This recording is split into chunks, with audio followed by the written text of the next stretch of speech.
I'm sure that our foreign visitors would be having an opportunity to savor that after the conference is over. Let me acknowledge the presence of the Honorable Minister of Tourism of Goa, who's here, and it shows the commitment of the state. And except, I think, Mr. Raju and Mr. Dhon and Mr. Braganza, I know all the other people here. Since I have not been party to what all has been discussed, I requested Mr. Barot to just give a bird's eye view. I would basically like to have an interactive session. I would like to respond to issues which may have been raised. That would be more interactive and more engaging. I don't normally in any case give speeches. I don't believe in speechifying, I believe in action. So I'll just say 2-3 things about the union government's vision on tourism, and then we'll have an open house. I think, I don't know, did anybody here in these 3 days mention about the decision announced on 21st January 2012 by the United States government, but the executive order was signed by President Obama on 19th January 2012. Has that been mentioned by anybody in this session? Did he mention it? Yeah, well, I'm told as a gentleman from Washington DC, this is the order the President has promulgated on the task force. Did you mention it, sir? You did not. So let me mention it. The US gets the second largest visitors in the world, next to France. Last year's figure, I think, is about 62.5 million. France is about 79 million. But the US accounts for 11.6% of the total foreign exchange earnings from tourism. On the 19th of January 2012, President Obama signed an executive order in which he has set up a task force for the tourism sector. And I've got a copy of that order. The thing which is very interesting to me as an Indian is that the President first signed the order and after 2 days he announced it. Here we announce and we may not issue the order for 2 years. So I find that a very interesting thing to learn from. I am mentioning this because according to what the President said, tourism is the largest service sector, and in bad times it has helped the US economy to sustain itself, especially in the services. So as far as we are concerned in Government of India, this realization has started coming only now. And in the 12th plan, we have to see what we get when the financial allocations are announced, maybe by end of next month or early November.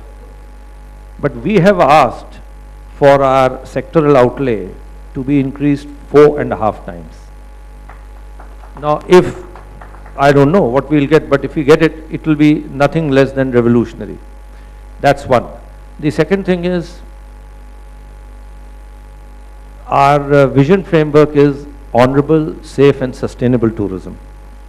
In Goa, where I'm sure a lot of issues would have been raised on the coastal regulation zone and the so-called restrictive conditions it imposes, carrying capacity and sustainability are key issues. And India, being a part of the United Nations World Tourism Organization, is committed to sustainable tourism. Safety and honor are equally important, because if a person is not safe and he or she gets cheated, that person will certainly never like to revisit the place where he or she has been cheated, and by word of mouth, you may go on saying incredible India, but as people say, first make it credible, then incredible. So safe and honorable tourism are the other framework within which we are working. And the last point is, very few people understand our federal structure of the constitution. Everybody looks at New Delhi, where the union government is headquartered, and everybody says, why can't the Ministry of Tourism do this, that, etc., etc. Well, we can do certain things which we are constitutionally empowered to do, but we cannot do those things where we are not having powers. As far as tourism is concerned, the entire infrastructure in terms of roads, accommodation, power supply, management or mismanagement of solid waste, water, last mile connectivity, everything is with the state. None of these subjects fall within the purview of the Government of India. There is incidentally no legislation in the country on tourism. Tourism is globally, even in US, they don't have a federal tourism department to the best of my knowledge. It is a private sector industry. The state is supposed to be a friend, philosopher and guide, a facilitator and a catalyst. So these are the main vision, mission, matrix within which we are trying to function. And I would now welcome my colleagues on the dais or from the audience, and I will be happy to respond. Thank you.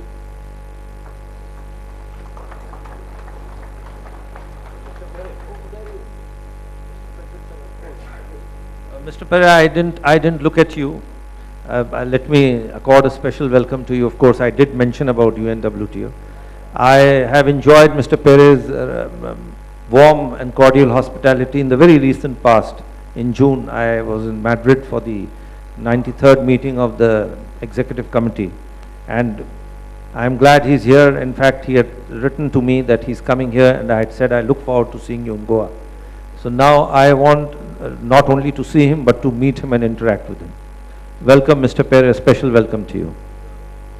The Minister of Tourism had a closed door meeting with him in one of the suites, and when I asked him an open-ended question, I said, what happened behind the closed doors? He, as a government official, said, we'll discuss it over dinner. He is not a government official. He is an international civil servant, part of the UN. And he travels on a special blue color passport, which gives him a lot of diplomatic privileges, which we don't enjoy. We lesser mortals.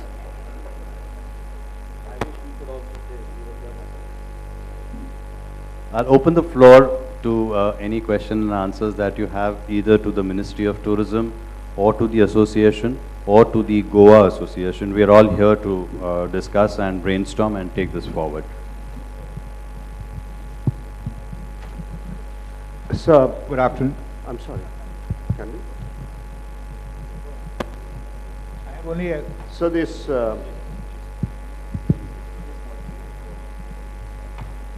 Yes, Raj. So this is regarding the... Just identify yourself. My name is Rajendra Kelshekar. I'm from Pune. This is regarding the Hunar Se Rozgar scheme. I have a reason to believe that none of us have clarity on it. Hotel Federation has tried communicating that to us. I think we have very less time in order to get that completed, that whole process. But our classification depends on the whole issue. If there is some kind of deliberations between the departments and FHRAI, it will help all of us. And it's something that is worrying us as of now. I think Mr. Barot will first clarify before I respond. Rajan, we have a workshop, and there is the initiation of Mr. R.S. Khwaja, in which we've got all of this, and we have circulated that in the news magazine. The news magazine is being circulated at the convention, that's why you don't have an advance copy. We'll work on the entire logistics of Hunar Se Rozgar, how it needs to be implemented.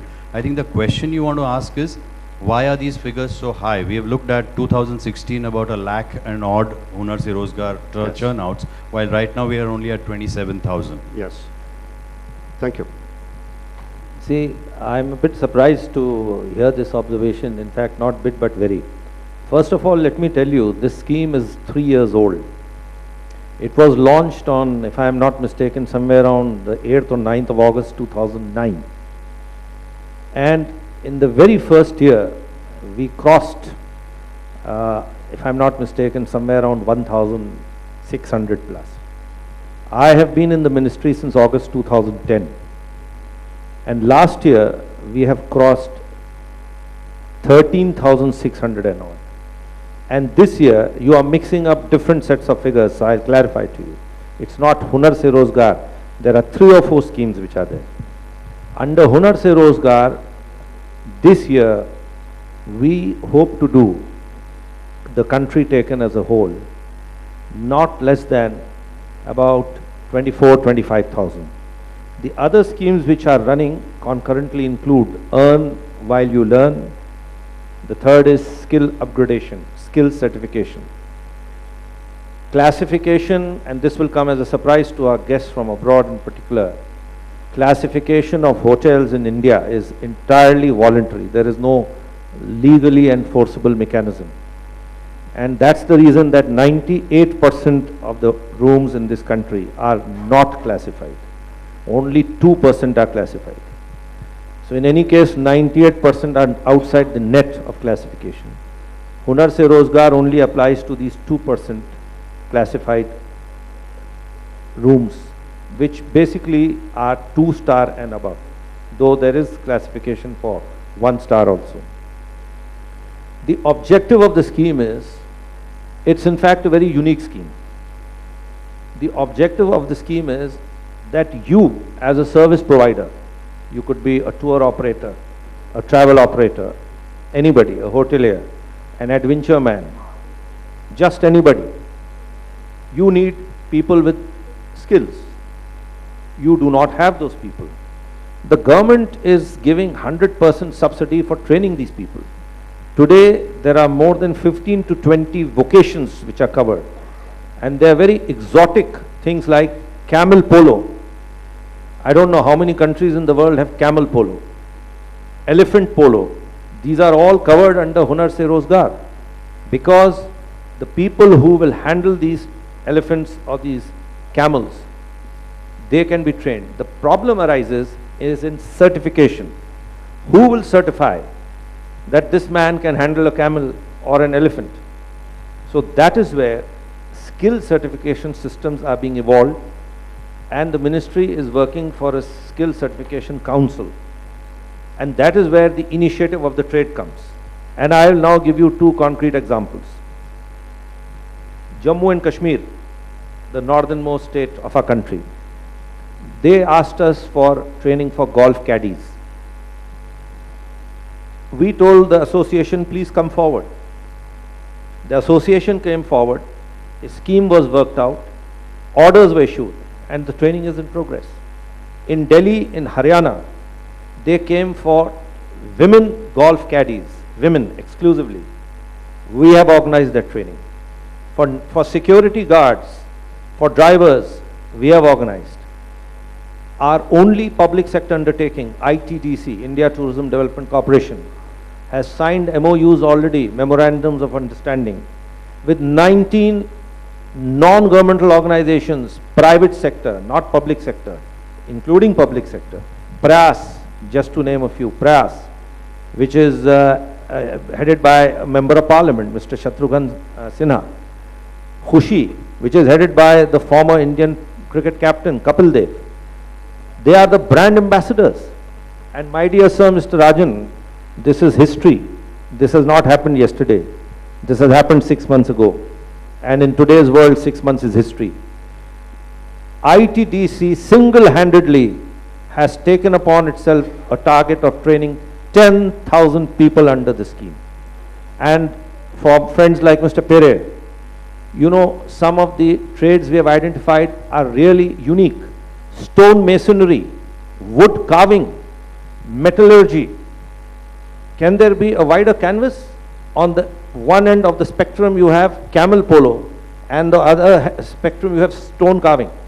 We are signing an MOU, we here stands for ITDC, with a very nice institute in Jaipur called Center for Development of Stones. In fact, I wasn't aware of this institute till till it came to my notice just about 8 weeks ago. I had a meeting with the executive officer. It's called CDOS, Center for Development of Stones. It's a very good center. The government of Rajasthan, the government of Haryana, the ITDC, and the CDOS, Jaipur. So these four parties are signing a common MOU. And let me also name, is there anybody here from Nimrana group? Please raise your hand. No representative of Nimrana. Well, my friend Mr. Amarnath, I think, is in France these days. Nimrana is the group which has kick-started this HST collaboration with ITDC.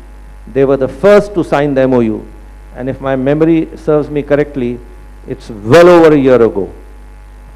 And I'm surprised that you say that people are not aware of it. We have been implementing it, and if you are not aware, your association should make you aware. Incidentally, there are 3 websites of the ministry, and I don't remember offhand, but in my folder I have, you can go to your room, make use of the technology, log on to our websites.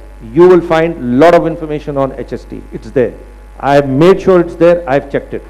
And generally on a monthly basis, we are updating. This is another thing which I find very interesting. People ask me very elementary questions on market development assistance schemes and others. They are all there on the website. Now, if people don't serve the website, I get phone calls from people saying, Mr. Secretary, can you help us in this and that? And I say, my first question is, have you accessed a website? Have you seen it? And they say no. Then I say, please see the website. And if you still have questions, we are here to help you.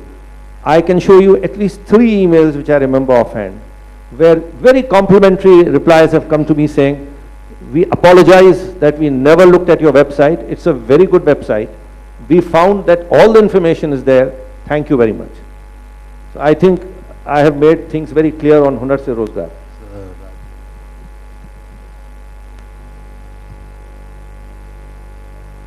The only information I'd like to share is incredibleindia.org and tourismgov.in. Atithi Devo Also there and all 3. I can give you the date. The Atithi Deva was launched on 4th April, updated. We launched it in Vigyan Bhavan, hall number D, if I remember correctly. And we had a live demonstration. It's a beautiful website. And you know, these are all thematic websites. One of them, the WW India, our Incredible India, is basically giving the governmental. The other 2 are developmental. So if I'm allowed to say, the other issue was actually the National Council college principals whom I know, they said they have a logistic problems. We have a logistic problem, but I would not don't think the audience here will be interested in such micro level, audience. I am aware of the problems, but I thought better we look at general issues here. You can meet me separately because I am here for as long as you want me. Thank you so much, sir. I'll request Mr. Francis to talk about the Goa issues in a bit. Bharat, just the one issue which is concerning us is the visa on arrival being extended to Goa. What is the position of the policy as far as the central government? I think, Mr. Bajanga, your audience is not. you hold it. Hello. The Goa, as a tourism president of the Tourism Association of Goa, I need to get a clarification on the position of the policy regarding visa on arrival, whether anything is there in the pipeline. Is the central government thinking in terms of introducing visa on arrival to Goa or not? The answer is an emphatic yes. We are not thinking, we are implementing. You will be getting it. When is it? That is not in my hands, that the Home Ministry will issue the notification. But the point is, no, let me give you the details. You see, visa on arrival started in our country only on January 1st last year, and it has been extended initially 6 plus 5, so now we have 11 countries. You will be happy to know that between the last year, for the period January to August, as compared to the current year, there has been a 26% growth in visa on arrival in the country. In fact, yesterday only I got the figures for the month of August. And the problems because of which there is delay are twofold. Number one, when you introduce visa on arrival in an airport, you must have the infrastructure physically in place before the scheme is implemented. And along with the infrastructure, you must have the manpower which is trained to handle. If you put untrained people, it will, the experience will not be pleasant and it will not serve the purpose. There is a shortage of inspectors in the Bureau of Immigration. The Home Ministry has announced that they are recruiting people on a crash basis. And the Ministry of Civil Aviation and our ministry, we signed an MOU somewhere in the last week of March this year. And Civil Aviation Ministry has directed AAI, Airport Authority of India, to make available space in the new ports where the visa on arrival will be operationalized. Goa is one of them. The Bureau of Immigration people are still not there in Goa. The Home Ministry is not willing in the first phase to take up where the state police department people are handling immigration. So the first extended phase will be coming to cities like Bangalore and Hyderabad, which are well-equipped airports. They are both greenfield, as you know, and they have space, and right now some training programs are going on. Goa will come in the second phase, but in principle it has been agreed to by the Home Ministry. Supposing I tell you that it will be done in 15 days or 1 month, remember what I started with. I started with Mr. Obama.